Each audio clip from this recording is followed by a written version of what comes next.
Okay, so good afternoon, everybody. You're in the session for the future of finance. So if that's not what you're expecting, then good time to leave. So at Dreamforce last year, anybody who went there will know that we went back to the future with Huey Lewis and the News and the Power of Love. Well, we're not going to do that today. We don't have an 80s rock band or a fancy sports car, because quite frankly, we're British. And this is the sober world of financial services. So we're not going to do that. But what we do have for you is a wonderful panel of speakers and a presentation that's going to explore where the future of financial services is going in the next few years. Okay, and what does the Internet of Things and the Internet of Customers mean to financial services? Okay, so all our panelists are Salesforce customers. And they've all done some incredibly innovative things on the Salesforce One platform. So let me introduce you to them now. So we're going to start with a short presentation by Michael Spiteri from the London Insurance Club. And then after that, we're going to go through to a question and answer session with our panel. So our panel today consists of Jules Elliott from the Direct Line Group, Jonathan Wood from the Bank of Cyprus, and we're expecting one other, who I will introduce when he arrives, okay? So with no further ado, I'll hand it over to Michael. Good afternoon, everyone. Hopefully, at the keynotes, hopefully most people attended the keynote address earlier today. And if you did, you would have heard a number of things being discussed at that. Let me just make sure we're moving forward. That's good. First and foremost, you'd have heard about the third wave of computing, about the Internet of Customers. You might have heard something about hyperconnectivity, which we're going to talk about during this presentation, about how connected devices and ultimately people are. And I think it's interesting that when you listen to the head of the International Monetary Fund, Christine Lagarde, talk about a hyper-connected economy, we know that we're moving beyond a technology-driven debate, and we're into something that's truly embedded across society, across economies, and we're going to share that with you over the next 10 minutes. You might have heard something today about connected applications and connected devices. I believe there was some sort of demonstration around a Black & Decker drill bit with stuff behind that as well. But of course, sitting behind every time you think about a connected app or a connected device, there's a customer, and there's lots of customers. And that's going to be the focus of our presentation today. I've been asked to talk for just 10 minutes, so it's going to be very, very high level. And I wanted to sort of create some high-level provocations and hopefully some thought-provoking ideas, which we'll then discuss when we get to the panel debate. Financial services is a bit different in that the products and services that we sell aren't as tangible as some of the Internet of Things you'll have heard throughout the conference, throughout the day today. So we want to talk about how would you react, how should you think about it in a financial services context. Behind me is a slide just throwing up some high-level figures about what we see happening over various time frames, but there's no doubt that we are in an accelerated period of change. Equally of no doubt is that we're in the middle of a rapid and profound shift in customer expectations. It's clear that customers expect more, that they'll build trust between themselves in new ways and won't rely on the old vehicles for establishing trust. It's clear that they're better informed, and they'll continue to be better informed as they move forward. They can and will make choices in a way that they didn't in this industry before, and they do have a voice, and they know how to use it. And two or three things we're seeing happening in financial services today is customers beginning to ask questions like, why can't I have an experience with my bank or my insurance company that's gratifying and focused on me? Provocation number one. And why is it when I reach out to my bank or my insurance company, depending on what I'm talking to them about, whether it's sales or service, how I connect with them, we would call that what channel, but customers don't think about channels. Customers think about having a gratifying and pleasant experience with a financial services institution. Those challenges we see continuing, and we're doing some work at the moment around customer research to better understand and model customer behavior. And we're seeing some interesting things evolve in that modeling. kind of theme one is customers will go out of their way if they believe that there's somebody out there prepared to provide better service than they're currently getting today. They will pay more for that service if it's of value to them and if you can express it in terms that are valuable to the customer. And we've done some fairly extensive modeling around kind of behavioral economics about things that you could do differently that will change customers' perceptions of you and probably will help you in lots of other ways, notwithstanding things around the FCA and how you can provide, proof that you're acting in the customer's best interests. So, moving forward, we don't see this as a blip. This is not, an event that's happening over a 2 or 3 year period. We think this is a 10-year period we're in. We think we're halfway through it, and we think we're going to see the emergence of something we call digital natives. Digital natives are people who won't accept things that aren't delivered to them in a way that's contextual to them. And if you try and do that, they'll go somewhere else. And digital natives for us are people who are always on. The customer now is always on. And for us, one of the things that we see happening as a result of this is the word digital ultimately die. You'll either have a business strategy and a business focused on a digital age that's fit for a digital age, or you won't be relevant. So we see a profound change going forward. Linked to this, and linked to the theme that you'll be hearing about throughout the conference today, are the idea that sensor-based technology continues to proliferate. Sensors are becoming cheaper, smaller, typically using the internet as the communication protocol rather than private networks. And as a result, other people can access the data that's available through those sensors. I want to kind of give you a real-world example for me in my career. I've been working in insurance for the last 19 years.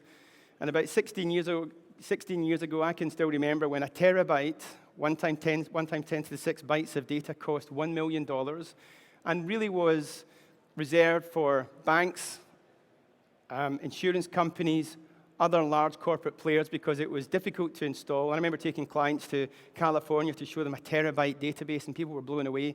It cost $1 million. Today, a terabyte costs £55.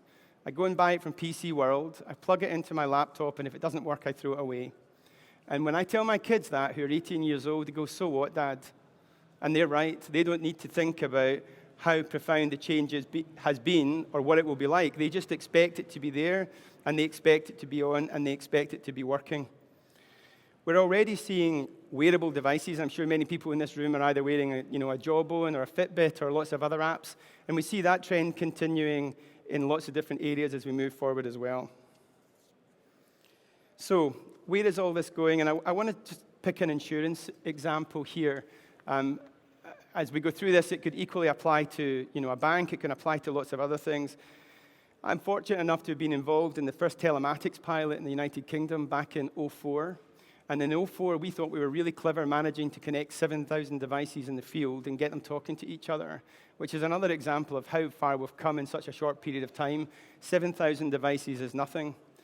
Interestingly, when you talk about telematics, which is essentially using sensor-based data, typically in a car, but not reserved for a car, to understand how that car is being driven or how often it's been driven, you end up in debates around how can we price better based on that, or how can we improve our underwriting performance, things that are internally focused to the benefit of the insurance company. Our provocation today is, why wouldn't you use that data to provide something that's much more enriching and much more focused on the customer, and think about the customer at the heart of that? And why wouldn't you, for example, just think about the products and services that you can offer? If you understand the customer in a much more profound way, why wouldn't you think about other services? They might be financial services products. They might be something unrelated to financial services. Because if you do that and you start to build relationship with the customer, particularly in insurance, you can disrupt the 2 moments of truth. Today in insurance, typically, we have 2 events. We have a premium renewal event where the customer is massively price sensitive, or we have a claims event when the client is massively service sensitive. If you could, take some of this insight that you can gather from telematics and other areas, you could build touch points with your customers on a much more frequent basis that would make them much less sensitive to some of those events, and you could demonstrate that you were acting in their best interest. Typically, when you talk about telematics in a car example, people get worried about things like data privacy and Big Brother and what's going to happen to it. And Jules and I were talking before we started today, and conversation for another day, but that genie came out of that particular bottle over a decade ago. But the key thing is context here. If you change the context and you think about moving it out of motor and thinking about it in a connected home example, and you think about sensor-based technology being cheap and available, why wouldn't you think about, a water heating system in someone's house, remotely monitoring that, perhaps seeing that there was an event about to occur where it was about to fail, maybe catastrophically with lots of damage for the householder. Why wouldn't you intervene, avoid the loss if you were an insurer, think about how you might wrap that up into a service offering that would allow you to, obviously with the consumer's consent, go to their home, fix it, send them a text or whichever communication vehicle they preferred, and tell them that you'd fixed it so that when they come home tonight, they've got hot water and they can give the kids a bath. That's a very different type of relationship you build as you move into that space. And finally, it's not just at the personal level. This is happening at a global level today. And I just want to pick two examples on the slide behind me. Up in the top left, the Climate Corporation are a company based in the US who are trying to transform how catastrophic events are managed in large farming scenarios. And what they do is they combine humidity data, soil-based data, weather-based data, delivering an application to farmers in the Midwest and elsewhere throughout the United States and Canada that say, based on these insights, we think this is when you should plant the crop. And oh, by the way, we've run a large number of future-looking scenarios around weather patterns, and if you do this, then we think we can change your premium. And oh, by the way, if you do have an event and you do have a loss, we can see that you've had the loss as it's happening, and we'll make the claims process much more gratifying and much more enjoyable as a result. And ultimately, what that's starting to do is move away from reactive to proactive, and I'm sure on the panel when we get to that later, we'll hear something about that, about how you can use this kind of technology to predict events and focus on what that might mean for the customer. Similarly, in the bottom right, there's lots said about the Google driverless car. Personally, I certainly wouldn't want to be in a driverless car, but I do believe that cars will increasingly talk to each other, interconnect on the move, and why wouldn't you use it to control distance versus speed in a congested motorway situation? That would be of benefit to most drivers in the UK today. So those are just a couple of examples of where we see things going, and hopefully have stimulated stimulated the audience with some ideas and maybe generated some questions that you can put towards the panel. I'll hand back to you, David. Great. Thank you very much, Michael. At that point, then, maybe time to welcome Ian onto the stage. Ian Cohen is Group CIO of Jardine Lloyd Thompson. So let's start with a few questions then, and what Michael's spoken about, and see how that relates to the various financial service industries. So Jules, Direct Line have recently become a Salesforce customer, and you have a number of consumer brands, including Direct Line and Churchill, that we're all familiar with. So how do you think that the Internet of Things will affect your business and your customers? Well, in pretty profound ways, really. One of the brands that we operate actually is Green Flag. It's a roadside rescue organisation. I might start with that. The whole Internet of Things does rely on several things. It relies on technology, two trends in technology that are converging, and it probably relies on one change in society. The changes in technology are around sensors becoming much, much smaller and having much, much lower power requirements, and the second trend in technology is wireless. The thing that stopped home automation and other technologies like that going mass market was the cost of installing wiring or retrofitting wiring. Wireless just bypasses that problem.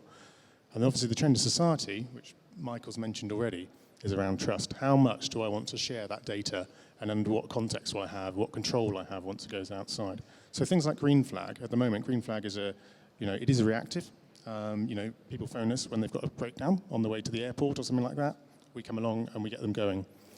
That is great, but inside those cars, there are already lots of onboard diagnostics, and just starting to access that, plugging in extra devices, intelligent devices that can start to look at the onboard diagnostics, the oil temperature, the water temperature, all these things, and start to predict breakdowns, that is already a great thing to start to do, to start to be able to understand what's happening inside that vehicle.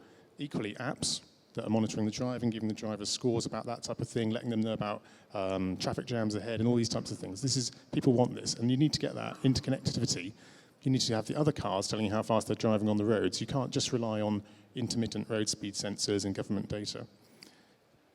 If you look in some of the other brands, going forward, Green Flag is a great example for that, but think about moving and combining that, staying in the car sense with maybe an insurance product you want to buy from Direct Line in the future. Telematics, that Michael already talked about, is going to have profound changes.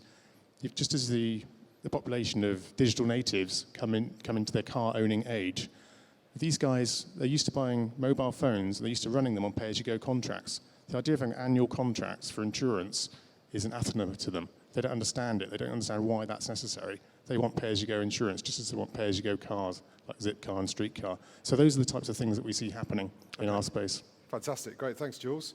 So, Ian, you've been a customer of Salesforce for more than 5 years now. And we saw you on the video earlier, so fantastic. But your business, Jardine Lloyd Thompson, is more focused on commercial customers. How do you see the Internet of Things applying to your business in insurance? So it's a great question because we're not a consumer brand that you might recognize, but actually we do everything from high-end broking insurance, marine, oil and gas, construction, right the way down to employee benefits. So we're the UK's second largest pensions administrator, so somewhere in the back of our office, if we don't process pensions administration effectively, Granny doesn't get paid and she doesn't get to eat. And I try and tell people that because it's kind of important. But what the Internet of Things does in our business is it actually changes the model. And we all live by models, and most of our businesses are based on these strange things called actuarial models, where bright people sit in front of computer screens and manipulate data and try and predict an outcome. And that outcome allows us to make some decisions about risk or about premium or about whatever. And what the Internet of Things is doing, and the Internet of Customers is profoundly changing, is it's changing that model, because actuarial becomes actual. And when something becomes actual and real time, the way you process it and the way you act on it and the decisions you make become fundamentally different. So the challenges for us as a broking organization, where we don't actually build anything, we trade on intelligence, is how do we move that data swiftly around our organization to the benefit of either our clients who are servicing their clients or through our business processes, so that at the other end of the scale, we make it absolutely inconceivable that Granny won't get her pension. So the Internet of Things, for us, is all about the immediacy and the actuality of data. And that's a huge shift. Okay, that's great. Thank you. So moving on to Jonathan then. So Bank of Cyprus is a commercial and retail bank. And you've done some incredibly innovative things using Salesforce in the past few years. How do you think that you can use big data within your business to deliver some valuable insights? Right. Well, big data is just another term for lots of data. You know, we've all had lots of data for a long, long time, and it's getting more and more all the time, and it's getting more and more unstructured all the time. So we're all used to managing lots of data, and we've got some very big, powerful computers that can do lots of things for us. But it's all about the analysis of that data and what you use it for. Now, thus far, I get the impression that industry has kind of used that data against its customers. In other words, it's used it as a weapon against its customers to persuade, to coerce, possibly even to trick their customers into buying more product, buying more services, buying more whatever it might be. I think the next step, certainly for the financial services industry, given that we have an image problem at the moment of our own making that's been going on for some time, is to use that data with our customers, saying, here are, Mr. Customer, this is what we know about you. In fact, it's your data anyway. It's not ours, it's yours. It came from you. It's your transactional data. It's your account data. This is what we've been able to do with it, to manipulate it, to show it to you, to demonstrate how you can do things better. Now, that might mean in the short term that they use less services from ours. They may do more efficient processing of payments or whatever it might be. But in the longer term, that's an idea that builds trust and it builds loyalty amongst your customer base, two things which are in short supply in the financial services industry at the moment. And in the longer term, which is what we're all about, that means more business coming our way based on trust, loyalty, and customers that are prepared to work with you and to share information with you rather than mistrusting what you might use their information for. That's where we see the future of data. Okay, fantastic. And Ian, so you've spoken a bit about the Internet of Things and how that data you can use to be actual risk analysis. How do you see any other ways that you see big data affecting your business? I'm kind of with my learned colleague here. I don't get this whole big data thing because it has only ever been data, and I'm old enough to remember, however long it's been, we actually haven't had a data problem. We've had a retrieval problem, and we've had an interpretation problem. And okay, we have more data, and it's more complicated, and it comes from a variety of sources, but we also have much larger compute systems and much more intelligent algorithms to interpret that data. So it's not the size and it's not even the shape, it's the outcome. It's what are you going to do with that information and how are you going to change the relationship with your clients or with your customers as a result of that information? We're looking at models at the moment where we absolutely take information that actually belongs to our clients. We're just custodians of it. And can we publish their own information back to them with a value add? And that value add is the interpretation. It's not analysis, it's interpretive analytics. And it's all geared around an outcome that delights our clients and our colleagues.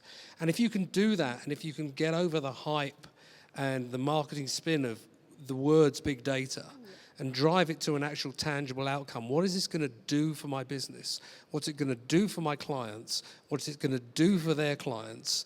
Then you're going to have a much more engaged workforce, much better set of relationships. And that's ultimately what we're all striving for. Okay, fantastic. And Jules, how do you see it affecting the consumer insurance space? Yeah, thinking about it in a B2C insurance play, I think it's around, as you say, the outcomes. It's around making things easy and convenient for the customers and sharing the benefits, so a division of the extra value you can derive from these vast quantities of data. And there's no doubt that the data volumes are increasing. I think possibly insurance companies haven't been as open as they might have been to a lot of the data that's out there from different sources. They've relied on the fact that customers are very willing, or apparently very willing, at renewal and purchase stages to declare 100 facts about themselves, everything from the postcode to the age of their children on an insurance form for their car or for their home.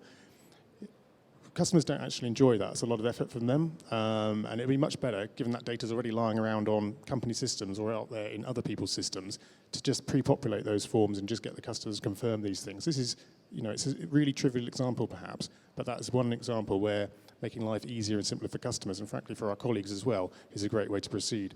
Another example is clearly around pricing.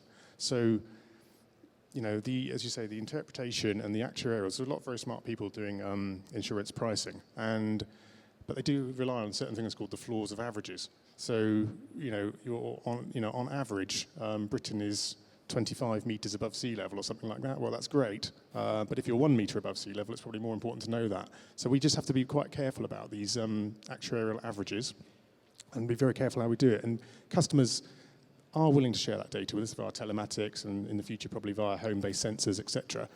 But they want to see a value exchange for that. So why are they paying to insure their car when it's parked in their garage?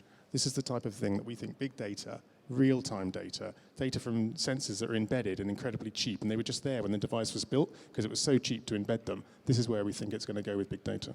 Fantastic, thank you. So Jonathan, obviously mobile also has a big part to play. How do you see the growth of mobile technology and apps affecting the banking industry? Well, apps have been around in the banking industry for a little while now, and it is slightly different. It's not an Internet of Things because in finance you can't touch, you can't feel these things, that they're intangible. But what apps have done so far is the basic stuff. What's my balance? Move my money from here to there. Not a lot else, actually. The focus has been on simplicity and making it look pretty, which is all good stuff. It all has to be done to make it usable. But the next step, I think, in mobile technology is to, what I was talking about earlier about the data and working with the customer, is actually being able to present that to the customer in a concise, understandable manner on a mobile application, on a mobile device. Because the kind of business that we're in, we tend to deal with smaller end companies where the boss is still running the company actively and he's out and about pounding the streets doing this. He hasn't got time to sit behind a desk and analyze all these things. He needs to know things like cash flows, budgets, forecasts, all these kind of things. The app world hasn't yet, certainly in financial services terms, hasn't yet evolved into that. All that information is available. It's all been available for some time. Quite often it's been a closely guarded secret within a banking environment. That needs to come forward, come to the fore, and present it to the owner of the business, to the managers of the business, so they can use it and digest it there and then when they need to. It's not a step change in technology. The technology is already there. We don't really care which device they use. It's immaterial now. The debate has moved on. It's how that is presented to the business user above and beyond the simplistic functions that they've had so far. Okay, fantastic, thank you. So, and Jules, obviously the other big area that we're looking at is social and social media. How do you see that affecting things? Well, I think in the insurance industry, which I'll probably talk about here, the way we see it is it's obviously got a lot of roles to play in marketing, and I think some of the keynote presentations earlier about the real interesting things you can do with multi-step campaigns around social and multi-channel. That's obviously a fantastic use for some of the social platforms that are out there. If I think about it in a more simple way, it's again about making things easy and easy for our customers, convenient for our customers. Customers want to interact with companies the way they interact with the rest of their network and their contacts. Traditionally, insurers and probably banks have been quite worried about their reputation. They've been thinking they can control that by not engaging on these platforms. That is absolutely not true, because all the things were being said on those platforms and you just weren't present in the conversation. So engaging on those platforms is essential for brand reputation. It's essential for customer experience, because customers don't always want to go through an IVR. They don't always want to use the phone. They sometimes just want to ask you a one-line query about, what's the excess on a bicycle in a garden shed, for example, if it gets stolen. Very simple queries, very simply answered down that type of thing. And also, customers can help customers. There's a whole peer-to-peer thing that starts to happen in social. As Michael said, once the genie's out of the bottle, actually you discover the genie's got some nice side effects, is that you can help customers, but customers can help customers as well. And it's much better to be seen to be a brand that's doing that for your customers and with your customers. Great, thank you. Ian, what effect has social had on your business? I understand you're using it slightly differently. So we're using it more in our broking world around actually connecting up our own employees and then branching those connections out into partners. So the conversations earlier on at the keynote around communities are quite interesting to us.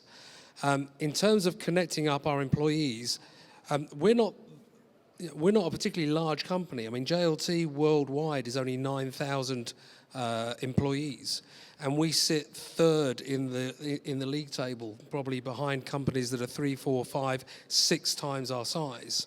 So what social does for us inside our organization is it breaks the boundaries of insight and knowledge within the company. It enables a different type of conversation to take place that frankly doesn't take place on email, would never have taken place on email. And anyone who's ever been in a public social conversation will recognize that those things are multi-threaded. They're not one way. And the power of a conversation that's going down a certain route that then gets an intervention, or just the very most basic intervention of, have you thought of this? I've just seen one of those. Did you know that? Fill in the blanks. Changes the dynamic of information flow inside of our organization. So that's one area that inside the enterprise is really important. There are other parts of our business where we build intellect-based products. As I said, we don't build machinery. The products we create are based on the intellect of ourselves, our colleagues, our partners, our markets. And how cool would it be if you could create trusted and secure environments where all of that insight, not just the small amount that we own that wears a JLT t-shirt, but the insight that comes from our partners and our markets, how much more powerful will that conversation be when they're engaged in it? So that's the next iteration for us. Within the bounds of regulatory constraints and what we can do and can't do about being seen to be given advice and all that stuff that we have to be very careful of, there is a powerful conversation to be unlocked, and we're using Salesforce techniques and tools to do that. Okay, fantastic. And Jonathan, this idea of extending this outside of the organization, is that something you think that you could take advantage of? I think it's something we could take advantage of, and it's certainly something we should. I mean, as an industry, general financial services hasn't really engaged with its customers in that kind of way until now.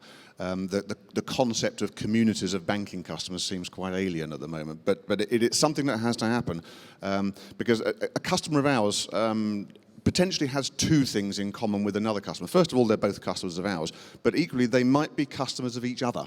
And that's where I can see the communities of customers working well together. If they're customers of each other, they may not have known it until this point. We can't tell each other, of course. So if they can then share information between themselves and to discover, for example, that because they're both customers of ours, they can make payments between each other far quicker, far cheaper than they used to be able to. That's great for us because it's less overhead for us, but it's also great for them because they see a tangible benefit to it. I think, as I say, the communities of banking customers is still quite a new concept at the moment. It still needs to be forged a bit more deeply before it's really ready to take off. But it's certainly something there that I think needs to happen. Going back to my previous comment about rebuilding the trust and rebuilding that sense of community around customers of banks, it's something that we're not ready at that stage yet to plough forward, but it's definitely something that's on our agenda, and it's definitely something that we have to do in order to stay relevant to our customers. Okay, that's fantastic. Thank you very much. So that concludes the questions that I was going to ask. We've got some time to open up the questions to the floor. So would anybody like to? We've got lady here with a microphone. So if anybody would like to ask a question, please raise your hand, and we'll try and get to you. There's one at the back there. There's right one. at the back. There's one just there behind you, I think. Right behind you. Thank you. Yeah, I'm Tim Sweeting from Lloyds Banking Group. Just a question really related to Salesforce and your use of Salesforce. I'm interested to know whether you have changed your testing approach in terms of enabling you to deploy more rapidly. So do you follow the standard approach of system testing, integration testing, UAT, or have you found a fast-track way around that, please? Eddie, would you like to say that, Jonathan? Yeah. I'll take that one. The short answer is hell yes, we have. We develop now very much using an agile methodology, so we do an iterative process, we try this out, does it work, deploy it, move on to the next thing. Salesforce lends itself very, very well to that. You don't have to have built your fourth row bridge before you lay it across the river. You can build it one strut at a time, and you can start using that. One of the key advantages that we have found of using Salesforce is that you can introduce things, your systems can evolve and bend and flex with you. The way that development is undertaken, you don't have to build everything before you start deploying anything. You can deploy it as you go along. And in fact, you're learning as you go along. You don't have to know all the answers on day one before you start deploying, before you start taking advantage of the benefit. The thing can grow and evolve with you. So yeah, my experience in the Bank of Cyprus is that, yes, we have evolved. We've taken an evolutionary approach in that we build a piece, we test it, unit test it, UAT it, and all the rest of these things, and then deploy it quickly, sometimes in a matter of days, actually in very small cases, in a matter of hours sometimes. And there are certain protocols and what have you that we have to go through to obtain sign-offs and all that sort of good stuff. But in general, yes, you can deploy very, very quickly, a piece at a time. You don't have to wait till the whole thing has been designed to the nth degree before you start making use of it. Ian, do you want to add to that? Absolutely correct. And the only other part I'd add to it is that there is an additional accelerant that comes through the use of automated testing tools. And just because they don't apply to the whole life cycle of a development process doesn't mean you shouldn't deploy them at certain parts of the process in order to accelerate that process. So if you can get to a point where you're chunking down your development, where you're doing agile, and you're as iterative in your testing, that which can be done by human intervention, that can be done by unit, and that can be done through automation tools, then you'll accelerate that process anyway. So those are the two that I'd go along. Okay, fantastic. Jules is still quite in early stages of development, so probably not the good person to ask. One over there. Right, yes, go on then, please. Hi, this is Prasenjit from Capgemini Financial Services. So I'd like to ask that, do you use any kind of third-party tools or apps for yourself? And if not, do you want to use it? And if you use it, for which sectors or which functionalities do you think it helps you? I'm not sure I caught that. I'm sorry, I didn't catch the question. I'm repeating it again, that do you use any kind of apps, the third-party apps, that Salesforce partner apps? And can you hear me? No, we're struggling to hear. Oh, third-party or partner apps, do you use any? Yeah. Yeah. We use plenty of third-party apps, yes. Yeah, all of the development tools and techniques that are available to the partners and to Salesforce themselves, they're also available to us. And in fact, we make use of a number of apps actually built into Salesforce. And we also make use of a number of third-party services that are not directly Salesforce apps, but can be connected into Salesforce using APIs. So, for example, we have a couple of apps inside our system that can send out SMS messages when they want to. We have another app that does postal code lookups, for finding customers' address and so on. They're all apps within our org, within our Salesforce org. They're provided by Salesforce partners. But equally, when it comes to things like AML checking, anti-money laundering checking, we call out to third-party services to do that. They're not inherent Salesforce apps, but they connect and they link in through the use of APIs seamlessly. So it is, as far as a user is concerned internally within our organization, it is just one seamless entity that they're dealing with, one seamless system, if you like, that they're dealing with. So I think the short answer is, yes, we do use apps extensively throughout our Salesforce organization, in addition to and over and above the range of services and components that Salesforce themselves provide. Thank you, Jonathan. Okay, I think that's probably all the questions we've got time for now. If you do have any more questions, there is a meeting area just on the door on the right, just outside afterwards, which you can go to. If you want to find out more about Jonathan's applications, he'll be presenting in the room next door immediately after this. But I was just going to quickly hand over to Michael to summarize what we've heard today. You've got two minutes. So I think if you listen to the panel conversation that we've just had, there's three big themes that I think I've heard emerging. Number one is trust, and establishing trust and being clear about how you were going to do that in the Internet of Customers. Number two is transparency, making it clear what the value is, whether you're in an intermediated world like you are, Ian, or whether you're in a direct world like Jules or Jonathan are.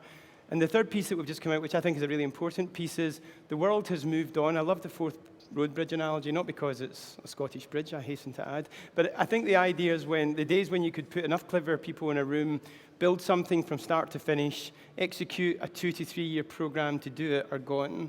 You can do this quickly at low budget, test and learn, prove it works, and then figure out how to embed it. And I think those are the three big, and I guess the final piece would be, are you ready for the change in customers that are coming your way? Because I think, I'm working with a number of people. One of the things we've seen in financial services over the last 12 or 14 months, which is a significant shift, is that financial services clients now want to talk to people from a retail perspective or from an oil and gas perspective. They want to understand supply chains in other industries. The days are gone when you had to be a deep FS guru to work in an FS client, and we're seeing a real push and a real move across that. So those would be the kind of closing remarks I would make. Fantastic. Thank you. Well, thank you, Michael, and thanks to all our panelists as well. Thank you.